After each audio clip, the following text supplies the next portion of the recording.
अस्सलाम वालेकुम। अल्लाह ताला ने तमाम फरिश्तों को आदम अलैहिस्सलाम को सजदा करने का हुक्म दिया, तो इब्लीस ने तकब्बुर में आकर सजदे से इनकार किया और फिर अपने इस अमल बद की इंतहाई कबीह दलील भी पेश की। उस पर अल्लाह ताला ने उसे हमेशा के लिए लानती करार दिया।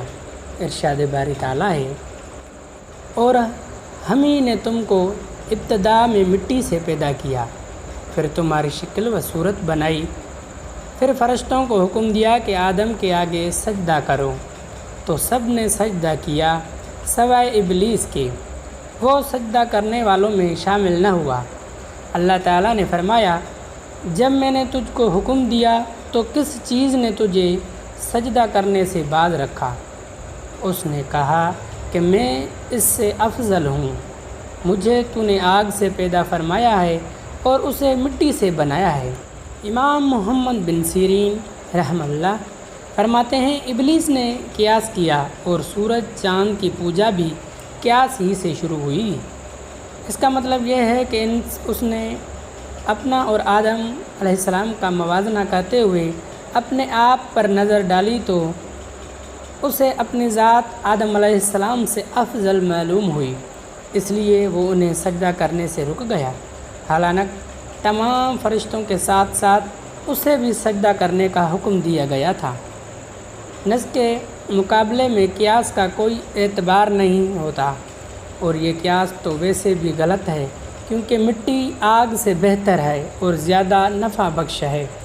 मिट्टी में पुख्तगी, बुर्दबारी, तहम्मुल और बढ़ने फूलने की सिफ़ात पाई जाती है, जबकि आग में जज्बाती, हल्कापन, जल्दबाजी और जलाने की खुसूसियात हैं।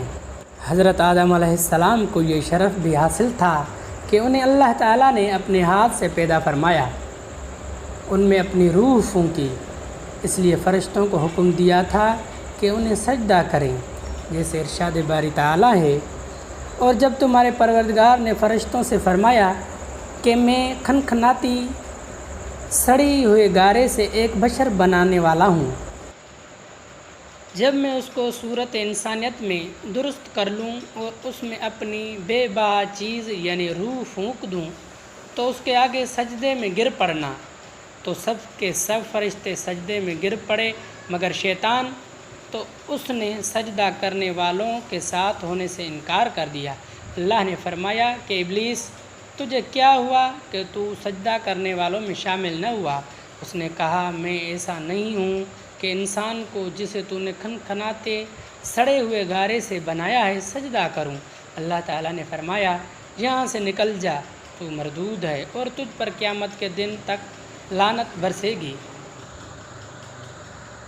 अल्लाह ताला सूरह बनी इसराइल में फरमाता है, और जब हमने फ़रिश्तों से कहा कि आदम को सजदा करो, तो सब ने सजदा किया, मगर इब्लीस ने न किया। कहने लगा, भला मैं ऐसे शख्स को सजदा करूं जिसे तूने मिट्टी से पैदा किया है?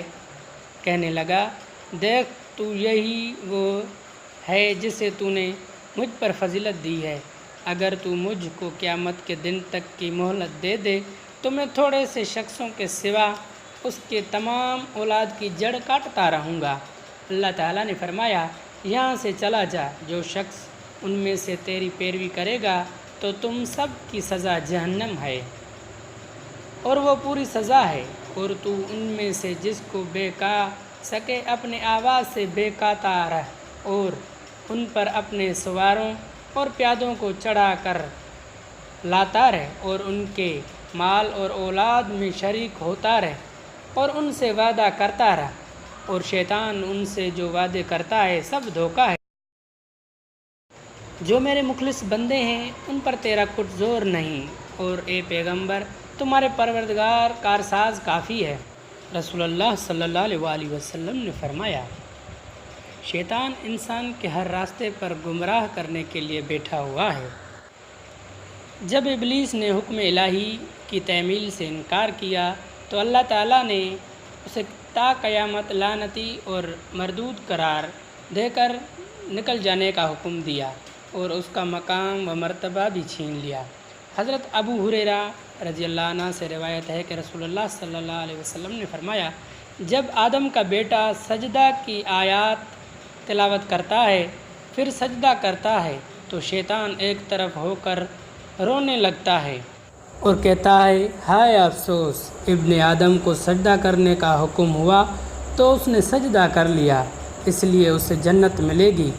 مجھے سجدہ کرنے کا حکم ملا تھا، میں نے نافرمانی کی تھی تو مجھے جہنم ملے گی۔